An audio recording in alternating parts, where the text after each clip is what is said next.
Hello and welcome to this Sellerbility video. So today I'm going to be talking you through the filters in the software, and believe me when I tell you the filter in this software is amongst one of the best out there. The efficiency that it has, the options that it has is just mind-blowing. So it makes it really easy to navigate through all of the results that you'll find in Sellerbility, and you can use the filters in your deal stack. You can use them on any of the completed scans, and it's really easy to navigate between all of the completed scans that have been done within the software. So whether it's retailer scan, a wholesaler scan, if you have uploaded a wholesale sheet, it could be a category scan, really easy to navigate between them.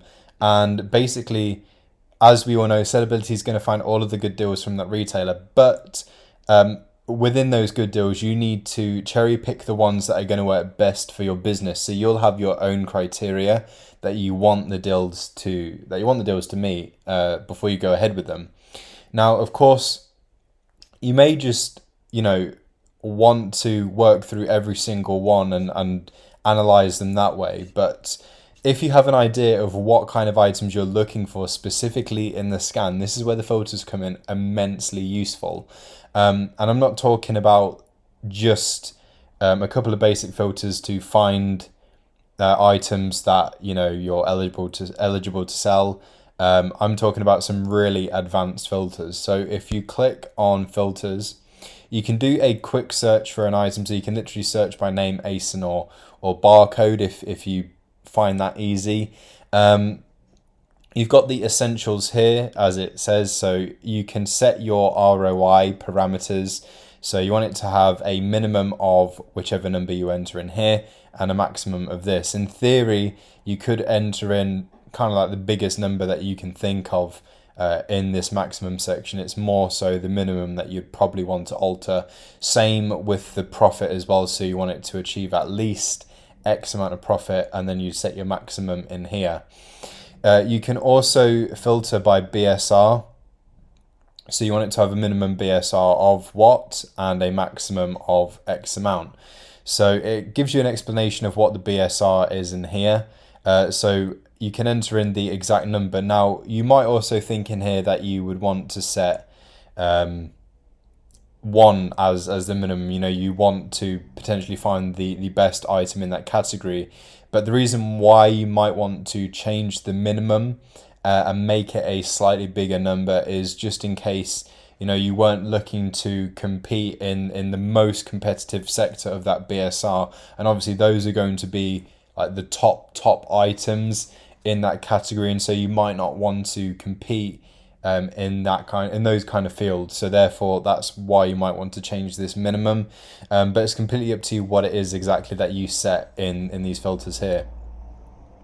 Search age. So you can filter for how recently deals were found by both retailer and Amazon products. So you can do that by X amount of days or hours. So however old the scan results are. You then have the retailer product section. So you can basically select the availability. So you can untick the ones that you don't want to see. So any that are out of stock, any that are unknown as to their stock status, and you can literally just have what's in stock. Category, so you can filter by category as well. You can filter by retailer. So you will have more options in here if you did a scan by category or by wholesaler. So for example, if it was by category, all of the results that it finds, it's going to look in all of the stores for all of the items that meet that specific set of categories that you have set up. So you would have a list here, and you can basically select which retailer you're interested in. Then you have the Amazon product filter. So you can order it in multiple different ways. So profit, biggest to smallest, which you might find really useful. Estimated monthly sales, biggest to smallest, smallest to biggest. ROI, biggest to smallest. BSR, smallest to biggest. Name, A to Z, Z to A. So you've got some really nice sort options in there. It makes it really easy to see sort of like the highest profitable products, those that sell really well. You can enter in the number of sellers. So the minimum number of sellers you want on the listing and the maximum. So if you were a bit suspicious of listings whereby there is only one seller on them, because this can indicate that like they own that listing, or maybe the listing has got some kind of IP problem or something like that, and therefore hardly anyone is on that particular listing. This is where you might want to increase this number, and then of course you set your maximum as to whatever it is that you're comfortable with. You can also enter in the minimum and maximum sales per month. So how many sales would you expect as a minimum per month, how many as a maximum would you like per month. You can also filter by dimensions as well, so you can show all or products that have dimensions, products that don't have dimensions. You can filter by if an item is fragile or not, so if you want to look at fragile items, yes or no. You can select if you want to see items that are being sold by Amazon themselves, and you can also show products that are in a multi-pack or not. You can tick if you want to see products that only have fulfilled by merchant on them, and you can also tick to hide large appliances as well, in case you weren't looking to pay any of those oversized fees. You can include or exclude. You can exclude certain words, include certain words.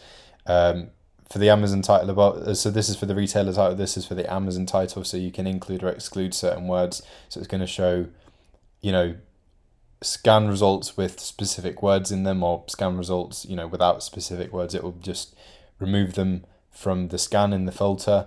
The price, so the unit cost, you can enter in the minimum that you're looking to spend on that product that you have in mind. You can enter in the maximum here.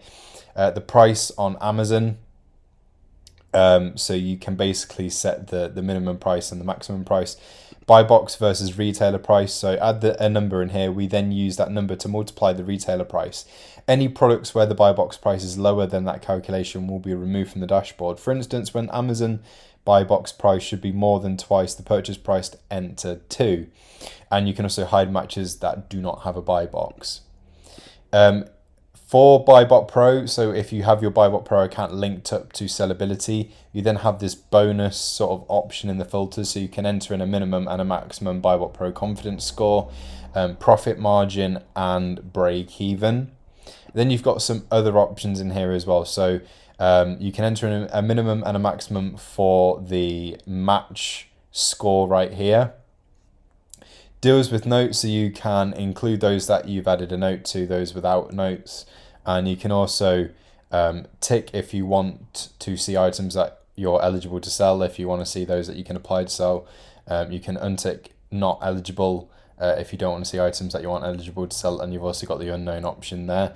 So basically what you can do with these filters is work your way through, and you can set it up in whatever way you want. You can enter in, tick, sort in any number of ways, so you can literally have something or multiple things selected or changed in every single section of the filter.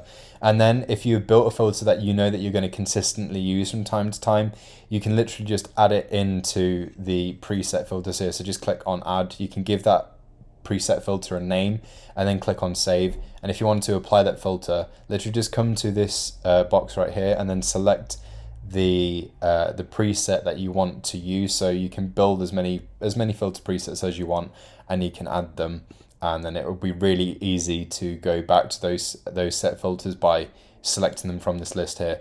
So an immensely useful feature, makes it really easy to find the products that you are interested in from your Sellerbility scans.